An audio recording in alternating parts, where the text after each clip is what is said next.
നമോവാകം. അതെ, എനിക്ക് ഈ പാസ്റ്റർമാരെ വലിയ ഇഷ്ടമാണ്. അതായത് ഈ അത്ഭുത രോഗശാന്തി ഒക്കെ നടത്തുന്ന പാസ്റ്റർമാരുണ്ടല്ലോ, അവരെനിക്ക് വലിയ ഇഷ്ടമാണ്. കാരണം ഞാൻ പറഞ്ഞുതരാം. ഞാൻ ആദ്യം കുറച്ച് പാസ്റ്റർമാരെ ഞാൻ നിങ്ങൾക്ക് പരിചയപ്പെടുത്തി തരാം.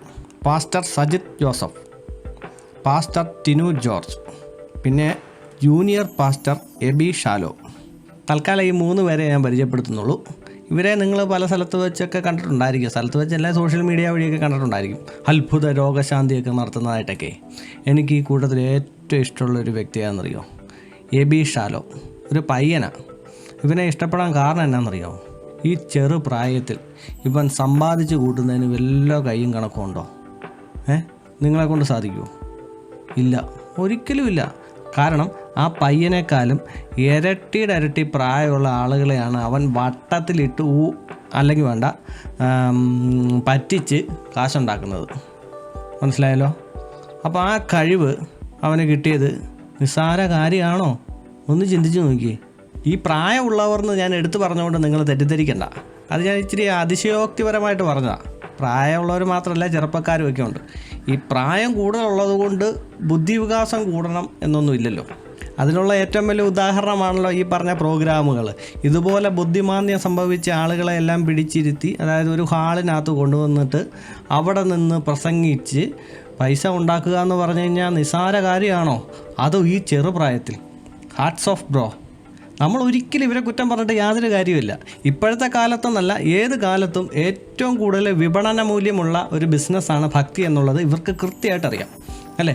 അപ്പോൾ ആ വഴി അവർ പണം സമ്പാദിക്കുക തന്നെ ചെയ്യും. അതായത് ഈ പൊട്ടന്മാരായിട്ടുള്ള ആളുകൾ ഉള്ളിടത്തോളം കാലം ബുദ്ധിയുള്ളവർ ഇവരെ പറ്റിച്ചുകൊണ്ടേയിരിക്കും. എന്താ സംശയം? വല്ലവൻ്റെ കഷത്തിൽ കൊണ്ട് തല കൊണ്ട് വെച്ചിട്ട് ഞെക്കരുതെന്ന് പറഞ്ഞിട്ട് വല്ല കാര്യമുണ്ടോ? അവൻ ഞെക്കി പൊട്ടിക്കും. നമ്മളിവിടെ കിടന്നിട്ട് ഈ സോഷ്യൽ മീഡിയ വഴി ഇവരുടെ വീഡിയോയുടെ അടിയിൽ വന്നിട്ട് കുറേ കമൻറ്റുകളോ കുറേ ചീത്തയോ പറഞ്ഞിട്ട് എന്തെങ്കിലും കാര്യമുണ്ടോ? അവരെ അത് ബാധിക്കത്ത് പോലും ഇല്ല. അവരുടെ ലോകം തന്നെ വേറെയാണ്. അവർ നമ്മുടെ ലോകത്തേക്കേ വരുന്നില്ല. വരുന്നത് ഏത് സമയത്താണ്? ഈ പൊട്ടന്മാരായിട്ടുള്ള ആളുകളുടെ മുമ്പിൽ വന്നിട്ട് ഹോയ് വിളിക്കുന്നു. അവർ വല്ല ബെൻസിലോ ഓടിക്കാറിലോ കയറിയിട്ട് അവരുടെ ലോകത്തേക്ക് പോകുന്നു. അവിടെ അവർ ഓക്കെയാണ്. അവർ വല്ല 5 സ്റ്റാർ ഹോട്ടലിലോ അങ്ങനെയുള്ള സ്ഥലങ്ങളിലൊക്കെ ആയിരിക്കും ഭക്ഷണം കഴിക്കാനായിട്ടും ഒക്കെ പോകുന്നത്. ഇവരൊക്കെ ചികിത്സയ്ക്ക് പോകുന്നതോ നേരെ അമേരിക്കയ്ക്കും ഒക്കെ ആയിരിക്കും പോകുന്നത്. അപ്പോൾ ഇവിടെയുള്ള ഇവരെയോട് ഭക്തി മൂത്തിരിക്കുന്ന ആളുകളൊക്കെ വിചാരിക്കും, അമ്പടാ ഇവർക്ക് ദൈവമാണ് ഇവരുടെ രോഗമൊക്കെ മാറ്റി കൊടുത്തതെന്ന്. ഉണ്ടയാണ്. അപ്പോൾ അതാ പറഞ്ഞേ, അവരവരുടെ ലോകത്ത് സേഫാണ്. അവരവരുടെ കൂട്ടുകാർ, അവരുടെ ഫാമിലി, അങ്ങനെയൊക്കെ വെച്ച് നോക്കുമ്പോൾ അവർ നമ്മളുമായിട്ട് യാതൊരു കണക്ഷനും ഇല്ല. നമ്മൾ കൂടി വന്നാൽ സോഷ്യൽ മീഡിയ വന്നിട്ട് ഒന്ന് പോടാ നിനക്ക് പണിയില്ലടേ എന്നൊക്കെ ചോദിക്കും. നമ്മളിവിടെ ചൊറഞ്ഞുകൊണ്ടിരിക്കും തോറും, അല്ലെങ്കിൽ ഈ അവനവൻ്റെ വീട്ടിൽ നിന്നുള്ള ആളുകളെ വിടത്തില്ല എന്ന് അവനവൻ തന്നെ തീരുമാനിക്കണം. നമുക്ക് ഈ പയ്യൻ്റെ കുറച്ച് വീഡിയോസ് കാണാം. ഒരു പക്ഷേ ഈ പയ്യനെ അറിയത്തില്ല ഞാൻ എന്താ ഈ പറയുന്നതെന്ന് ചിന്തിച്ചിരിക്കുന്നവർക്കും അതൊരു ഉപകാരമാവും. ആളെ ഒന്ന് ബോധ്യമാവുമല്ലോ. കുഞ്ഞുവാവയുടെ തലയിൽ സ്കാനിംഗ് റിപ്പോർട്ടിൽ 6 മുഴ ഉണ്ടെന്ന് അവർ പറഞ്ഞു. സർജറിക്കായിട്ട് കടന്നു വരണം, കുഞ്ഞുവാവയെ വെന്റിലേറ്ററിൽ കിടത്തി സർജറി ചെയ്യുകയുള്ളൂ എന്ന് പറഞ്ഞു. ഞങ്ങൾ അവിടെ വെച്ച് കുറേ കരഞ്ഞു. പ്രയർ ടവറിൽ പോയി ബ്രദറിനെ കണ്ടു. ബ്രദർ കുഞ്ഞുവാവയുടെ തലയിൽ കൈവച്ച് പ്രാർത്ഥിച്ചു. 1ാമത്തെ ഹീലിംഗ് പ്രയറിൽ തന്നെ എൻ്റെ ശരീരത്തിൽ ഒരു തണുത്ത് മരവിച്ച അനുഭവം ഉണ്ടായി.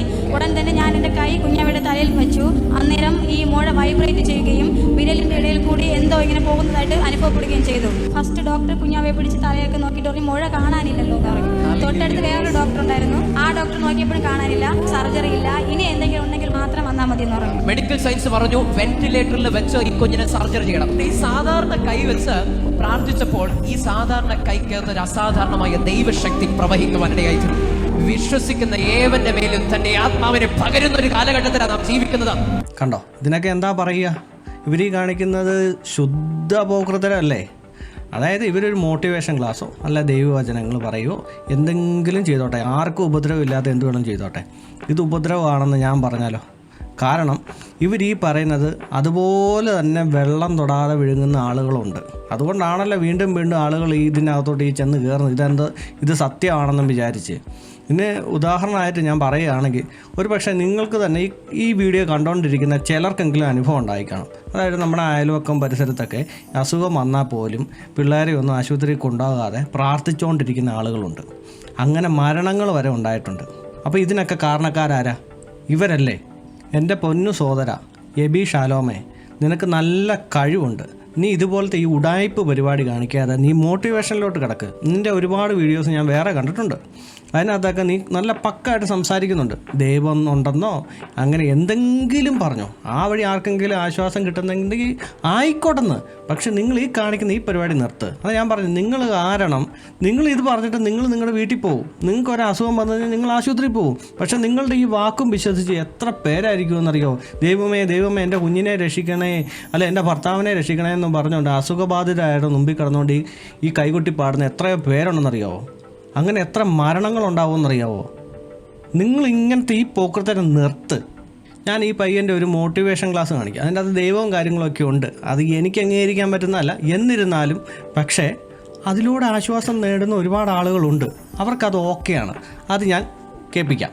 പലതരത്തിലുള്ള റിജക്ഷൻസ് റിലേഷൻഷിപ്സിനകത്ത്, കുടുംബജീവിതത്തിനകത്ത്, ജോലി സ്ഥലത്തിൽ, ഇന്റർവ്യൂസ്, ബിസിനസ്സിനകത്ത്, മക്കളുടെ ഇടയിൽ പലപ്പോഴും റിജക്ഷൻസ് അനുഭവിക്കുമ്പോൾ നമ്മൾ അത് ഓർത്ത് നമ്മുടെ ജീവിതം നിരാശപ്പെട്ട് പോകുന്ന അവസ്ഥകളല്ല. സാധാരണ മനുഷ്യർ നിരാശപ്പെടും, സാധാരണ മനുഷ്യർ തോറ്റുപോകും, സാധാരണ മനുഷ്യർ ഒതുങ്ങിക്കൂടും. ദൈവം നമ്മളെ നിർമ്മിച്ചിരിക്കുന്ന പ്രകാരം നിരാശപ്പെടാനല്ല. റിജക്ഷൻസ് വരുമ്പോൾ മനസ്സിലാക്കിയാണ് അതൊരു റീഡയറക്ഷൻ ആണ്. നമ്മുടെ ജീവിതത്തിൽ തള്ളിക്കളയുന്ന അവസ്ഥകൾ, തോൽവികൾ വരുമ്പോൾ അത് ദൈവം നമ്മളെ വഴി തിരിച്ചുവിടുന്ന ഒരു തിരിവിന്റെ ഒരു സമയമാണ്, ഒരു പോയിന്റ് ആണ് എന്ന് തിരിച്ചറിയണം. Lord, you have A better plan. കണ്ടോ ഈ സ്പീച്ചിനകത്ത് എന്താ കുഴപ്പം? ഈ ഒരു വാക്കുകൾ കൊണ്ട് ആൾക്കാർക്ക് ആർക്കെങ്കിലും ആശ്വാസം കിട്ടുന്നുണ്ടെങ്കിൽ ഓക്കെ, അത് നല്ല കാര്യമല്ലേ? അതായത് ദൈവം രക്ഷിക്കുകയോ എന്തെങ്കിലും വന്നു കഴിഞ്ഞാൽ ദൈവം ശിക്ഷിക്കുകയോ അതൊക്കെ വേറെ കാര്യമാണ്. കാരണം ദൈവവിശ്വാസികൾക്ക് അതൊക്കെ വലിയ കാര്യമാണ്. സത്യത്തിൽ അവനവൻ പ്രവർത്തിച്ചാൽ മാത്രം, അല്ലാതെ എവിടെയെങ്കിലും മൂലയ്ക്ക് കുത്തിയിരുന്നുകൊണ്ട് ദൈവം രക്ഷിക്കുമെന്നും പറഞ്ഞാൽ അവിടെ കുത്തിയിരുന്നു കഴിഞ്ഞാൽ ഒന്നും സംഭവിക്കാൻ പോകുന്നില്ല. നമ്മൾ രക്ഷപ്പെടണമെങ്കിൽ നമ്മൾ തന്നെ പ്രയത്നിക്കണം. അത് മറ്റൊരു വശം, അതവിടെ നിൽക്കട്ടെ. അപ്പം ഞാൻ പറഞ്ഞു വന്നത് എന്നാന്ന് വെച്ച് കഴിഞ്ഞാൽ, ഈ ദൈവവിശ്വാസികളെ സംബന്ധിച്ച് അവർക്കൊരു സങ്കടം വന്നാലും സന്തോഷം വന്നാലും എല്ലാം ദൈവം തരുന്നതാണെന്നുള്ളതാണ് വിശ്വാസമാണ് അവർക്കുള്ളത്. അവരാ നിലയിലോട്ട് പോക്കട്ടെ. അപ്പോൾ അങ്ങനെ ആ ലെവലിൽ നിൽക്കുന്ന മനുഷ്യർക്ക് എന്തെങ്കിലും ആശ്വാസം നിങ്ങളെക്കൊണ്ട് ചെയ്യാൻ പറ്റുന്നുണ്ടെങ്കിൽ ആയിക്കോ, നോ പ്രോബ്ലം. പക്ഷേ അവരോട് പറഞ്ഞ് മനസ്സിലാക്കണം, ദൈവമൊക്കെ ആണെന്ന് പറഞ്ഞാലും നിങ്ങൾക്ക് നാളെ എന്തെങ്കിലും ഒരു അസുഖമോ കാര്യമോ വന്നു കഴിഞ്ഞാൽ നിങ്ങൾ ആശുപത്രിയിൽ പോവുക തന്നെ വേണം. ആ രീതി വേണം പറഞ്ഞു കൊടുക്കാനായിട്ട്. അല്ലാതെ എല്ലാം ദൈവത്തിലോട്ട് അർപ്പിക്കണേ എന്നും പറഞ്ഞുകൊണ്ട് അവിടെ ഇരുന്ന് കഴിഞ്ഞാൽ അത് മോശമാണ്. നിങ്ങൾ നിങ്ങളുടെ കാര്യം കൃത്യമായിട്ട് നോക്കുന്നുണ്ട്, നിങ്ങൾ കൃത്യമായിട്ട് ഹോസ്പിറ്റലിൽ പോകുന്നുണ്ട്, എല്ലാം ചെയ്യുന്നു. ഇപ്പോൾ അവിടെ നിങ്ങൾ ഈ പ്രസംഗിച്ചുകൊണ്ടിരിക്കുന്ന സമയത്ത് നിങ്ങൾക്ക് ആ മൈക്രോഫോണിൽ നിന്നൊരു ഷോക്ക് അടിച്ചു, അല്ലെങ്കിൽ അവിടെ ഒരു അഗ്നിബാധ ഉണ്ടായി. അഗ്നിബാധ ഉണ്ടായി കഴിയുമ്പോൾ നിങ്ങളെല്ലാവരും കൂടി ദൈവത്തെ വിളിക്കുമോ? ഇല്ലല്ലോ. ഫയർഫോഴ്സിനല്ലേ വിളിക്കത്തുള്ളൂ. ആരെങ്കിലും പൊള്ളലായിട്ട് വീണു, അല്ലെങ്കിൽ ആർക്കെങ്കിലും ഹാർട്ട് അറ്റാക്ക് ഉണ്ടായി വീണു, നിങ്ങളവിടെ CPR കൊടുക്കുമല്ലേ? അല്ലെങ്കിൽ ആശുപത്രിയിൽ നിന്ന് ആംബുലൻസ് കൊണ്ടുവരാൻ പറയുമല്ലേ? ആംബുലൻസൊക്കെ കയറ്റി നേരെ ആശുപത്രിയിലോട്ട് വിടുമല്ലേ? അല്ലാതെ അവിടെ നിന്നുകൊണ്ട് ദൈവത്തിനെ വിളിക്കുമോ? ഒരിക്കലുമില്ല. അതാ പറഞ്ഞത്, നിങ്ങൾക്ക് മോട്ടിവേഷൻ ക്ലാസ് അയക്കുമോ? ഇപ്പോൾ നിങ്ങൾക്ക് ഏകദേശം പിടി കിട്ടിയല്ലോ എന്തുകൊണ്ടാണ് എനിക്ക് ഈ പയ്യനെ ഇഷ്ടം എന്ന് പറഞ്ഞു കഴിഞ്ഞാൽ. അതായത് അവൻ ആ ലെവലിൽ പോവുകയാണെങ്കിൽ അവൻ ഓക്കെയാണ്, പയ്യൻ ഓക്കെയാണ്. മനസ്സിലായോ? എനിക്ക് ആ പയ്യനോട് പറയാനുള്ള കാര്യം എന്താണെന്ന് വെച്ച് കഴിഞ്ഞാൽ, നിങ്ങൾ പണം സമ്പാദിച്ചോ, ലക്ഷങ്ങളോ കോടികളോ, അത് നിങ്ങളുടെ കഴിവ്. പക്ഷേ സമ്പാദിക്കുമ്പോൾ നല്ല രീതിയിൽ സമ്പാദിക്കുക. ഈ പറഞ്ഞ പോലെ ഈ ആളുകളെ പറ്റിച്ചിട്ടുള്ള പരിപാടിയാണല്ലോ, അത് നിർത്ത് ബ്രോ. നിങ്ങൾക്ക് തന്നെ അറിയാമല്ലോ, നിങ്ങൾക്ക് നിങ്ങളുടെ മനസാക്ഷിയെ ഒരിക്കലും വഞ്ചിക്കാൻ പറ്റുമല്ലോ. നിങ്ങൾ നിങ്ങളുടെ ഉള്ളിലോട്ട് നോക്കുക, ഞാൻ ഈ കാണിക്കുന്നത് ശരിയാണോ?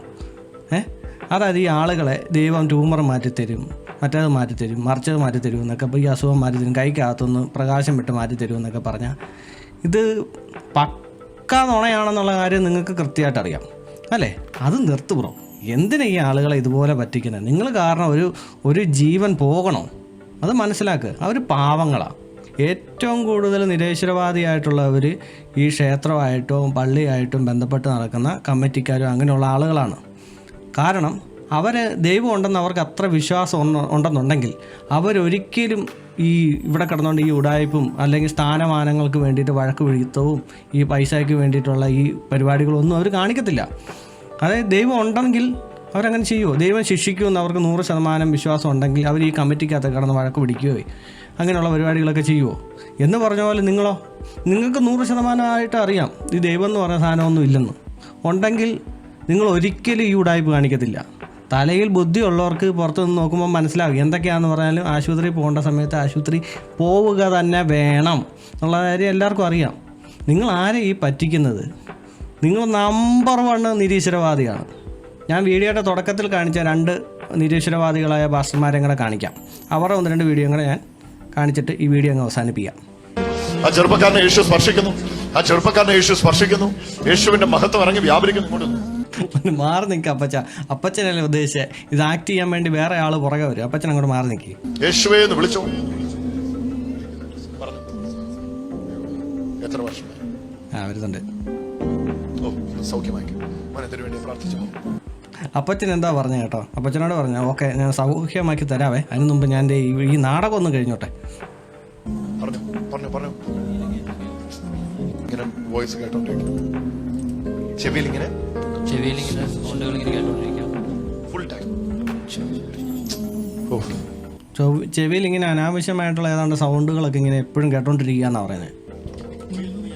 നോക്കണേ, ഒറ്റ മിനിറ്റ് കൊണ്ട് എങ്ങനെയാ സൗഖ്യമാണെന്ന് നോക്കണേ. ഒറ്റ മിനിറ്റ് കൊണ്ടേ നോക്കണേ. ചെവിയിൽ നിന്ന് ഞാൻ ആ വോയിസിനെ ക്യാൻസൽ ചെയ്യുന്നു ഇപ്പോൾ തന്നെ. കേൾക്കുന്നുണ്ടോ മോനെ? ഇവിടെ നോക്ക, കേൾക്കുന്നുണ്ടോ ഇപ്പൊ? കേൾക്കുന്നുണ്ടോ മോനെ ഇപ്പൊ? ഇവിടെ വന്ന പിന്നെ ഇല്ലായിരുന്നു, കയറി പിന്നെ ഉണ്ടായിട്ടില്ല. കരമടിച്ചൊന്ന് യേശുവിനെ ആരാധന. നിന്റെ ജീവിതത്തിൽ ഇനി നിനക്കത് വേണ്ട. ആ അപ്പച്ചനെ കൈകൊണ്ട് ഇങ്ങനെ തള്ളി മാറ്റുന്നുണ്ടോ? അപ്പച്ചൻ വന്ന് വല്ലതും സൗഖ്യമാക്കണമെന്ന് വല്ലതും പറഞ്ഞു കഴിഞ്ഞാൽ മൂഞ്ചി പോവല്ലേ? അപ്പച്ചൻ അവിടെ കയറി വന്നിട്ട് എനിക്ക് ഇന്ന പോലെ അസുഖമുണ്ട്, എൻ്റെ കൂടെ മാറ്റി തരണം. അയ്യോ പണി വാളി. അതുകൊണ്ട് അപ്പച്ചനെ തള്ളി മാറ്റിക്കൊണ്ടിരിക്കുക. അടുത്തോട്ട് വരാൻ പാടില്ല. കണ്ടോ ആ പയ്യൻ്റെ അസുഖം നിമിഷ നേരം കൊണ്ട് മാറ്റി കൊടുത്തു. കണ്ടോ എന്തിനാ ഈ ആശുപത്രിയൊക്കെ? അവൻ്റെ അസുഖം എന്തായിരുന്നു? അവന് അനാവശ്യമായ സൗണ്ടുകൾ അവൻ്റെ ചെവിക്കകത്തോട്ട് വരുന്നു. പുള്ളി ടക്കെന്ന് നിസ്സാര സമയം കൊണ്ട് പുള്ളി അത് മാറ്റിക്കൊടുത്ത്. നമ്മളുടെ പുതിയ ടെക്നോളജിയൊക്കെ ഇല്ലേ, മൊബൈൽ ഫോണിന് നമ്മുടെ ഹെഡ്സെറ്റിലൊക്കെ ഉണ്ടല്ലോ നോയിസ് ക്യാൻസലേഷൻ. ആ ടെക്നോളജി കണ്ടുപിടിച്ചത് ആരാണെന്ന്? പാസ്റ്റർ സജിത്ത്. ഇനി അവസാനമായിട്ട് ഒരു പാസ്റ്ററും കൂടെ, ടിനു ജോർജ്. പുള്ളിക്കാരൻ കാശിന് വേണ്ടി ജനങ്ങളുടെ മുമ്പിൽ കാണിക്കുന്ന ഉടായ്പ് ശ്രദ്ധിച്ചായിരുന്നു. ഇതൊന്നും മനസ്സിലാകാതെ കുറേ ഊളകൾ അവിടെ വന്നിരിക്കുന്ന അതും കൂടെ കണ്ടു നോക്കി. ഇവരുടെ കയ്യിൽ നമുക്ക് വേണ്ടി ചർച്ച പണിയുന്ന ഈ മനുഷ്യന് വേണ്ടി നമ്മളെല്ലാവരും നമ്മുടെ ഡിസംബർ മാസത്തെ വരുമാനം മുഴുവൻ, ശമ്പളം മുഴുവൻ അദ്ദേഹത്തെ അറിയാം. ഞാൻ ഒരു ചലഞ്ച് ചെയ്യുകയാണ്. എത്ര കോടിയാ വേണ്ടിയേ? ഇനി ചർച്ചിന് ഏകദേശം 8 കോടി രൂപ. 8 കോടി രൂപ വലിയ കാര്യമാണ്. നിങ്ങളെല്ലാവരും കൂടെ ഒരു മാസത്തെ പണം അദ്ദേഹത്തെ ഏൽപ്പിക്കാം. എൻ്റെ ഓൺലൈനിൽ കാണുന്നവർ നിങ്ങൾ ഒരു മാസത്തെ പണം അദ്ദേഹത്തിന് കൊടുക്കാമെങ്കിൽ നിങ്ങൾക്കത് നഷ്ടമാകത്തില്ല. ഞാൻ ചലഞ്ച് ചെയ്യുകയാണ്. I receive it, I receive it in the name of Jesus. ദൈവം അത് ചെയ്യും. അങ്കിൾ പറഞ്ഞതുപോലെ പരിശുദ്ധാത്മാവ് ചെയ്യും. ഞാനത് സ്വീകരിച്ച് ഞങ്ങളും ഈ ജനവും, ഞാനും എന്റെ ജനവും, ഞാനും ഈ കൂട്ടവും, ഇപ്പോൾ എന്നെ കാണുന്ന എന്നെ വാച്ച് ചെയ്യുന്നവരും ഇത് സ്വീകരിച്ച് കർത്താവിന് നന്ദി പറയുന്നു. എന്നെ ഉടായ്പാണെന്ന് ആലോചിക്കുക. ഈ ഉടായ്പ പോലും മനസ്സിലാകുകയില്ലാത്ത ബുദ്ധിമാന്ദ്യം സംഭവിച്ച ഒരു ജനത അവിടെ ഇരിക്കുന്നത് കണ്ടോ. എൻ്റെ പൊന്ന്, എൻ്റെ ഈ വീഡിയോ കാണുന്ന ആളുകളോട് മാത്രമായിട്ട് എനിക്ക് റിക്വസ്റ്റ് ഉണ്ട്. നിങ്ങൾ ദയവ് ചെയ്ത് ഇനി ഫേസ്ബുക്കിൽ അവിടെയൊക്കെ കയറുമ്പോഴത്തേക്ക് നല്ല നല്ല മലയാളികളുണ്ടല്ലോ, അവരുടെയൊക്കെ വീഡിയോസ് കാണുമ്പോഴത്തേക്കും നിങ്ങൾ അതിൻ്റെ അടിയിൽ പോയി മലയാളി പൊളിയല്ലേ, മലയാളി മാസല്ലേ എന്ന് ഒരിക്കലും പറയരുത്. കാരണം നിങ്ങൾ മലയാളി പൊളിയല്ലേ, മലയാളി മാസല്ലേ എന്ന് പറയുമ്പം മലയാളികൾ മൊത്തത്തിലാണ് നിങ്ങൾ പറയുന്നതെന്ന് ഓർത്തണം. ആ കൂടാതെ ഇതുപോലെയുള്ള ഊളകളും വരും. അതുകൊണ്ട് ഈ പറഞ്ഞ സംഭവം ഒന്ന് നിർത്ത്. എപ്പോൾ കണ്ടാലും മലയാളി പൊളിയല്ലേ, മലയാളി മാസല്ലേ. ഇനി മലയാളി മാത്രം, മലയാളി എന്ന് പറഞ്ഞാൽ എല്ലാവരും മാസമാണെങ്കിൽ ഇവരും മാസം പൊളിയാണെന്ന് നമ്മൾ സമ്മതിച്ചു കൊടുക്കേണ്ടി വരും. അതുകൊണ്ട് ആ വാക്ക് ദയവ് ചെയ്തൊന്ന് ഒഴിവാക്കുക എന്ന് മാത്രമുള്ള എനിക്കൊരു റിക്വസ്റ്റ് ഉള്ളൂ. ചർച്ചിന്റെ കുറ്റം എന്തുണ്ട്, സഭയുടെ തിന്മ എന്തുണ്ടെന്ന് നോക്കി നടക്കുന്ന നിന്നോട് ദൈവം പറയുന്നു, നിന്റെ വീട്ടിൽ നിന്നും നിന്റെ തലമുറയിൽ നിന്നും തിന്മ മാറുകയില്ല. ഇതിനകത്ത് ലാസ്റ്റ് പറഞ്ഞൊരു ഡയലോഗ് കറക്റ്റാണ്. നിൻ്റെ വീട്ടിൽ നിന്ന്, നിൻ്റെ തലമുറയിൽ നിന്നും ഈ തിന്മ മാറത്തില്ല.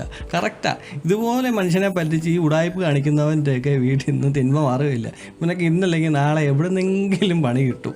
എനിക്കിപ്പോഴും പിടികിട്ടാത്തൊരു കാര്യമാണ്, മെഡിക്കൽ കോളേജിൽ നിന്ന് പോലും എഴുതി തള്ളിയ കേസുകൾ പോലും ഞങ്ങൾ പ്രാർത്ഥിച്ച് മാറ്റിയെന്നാണ് ഇവർ അവകാശപ്പെടുന്നത്. ഇങ്ങനെ ഈ ഊളത്തരം, ഈ ഉടായ്പ് വിളിച്ച് പറയുന്ന ഇവരെ പിടിച്ചകത്തിടാനായിട്ട് ഇവിടെ നിയമവും കാര്യങ്ങളോ ഒന്നും ഇല്ലേ?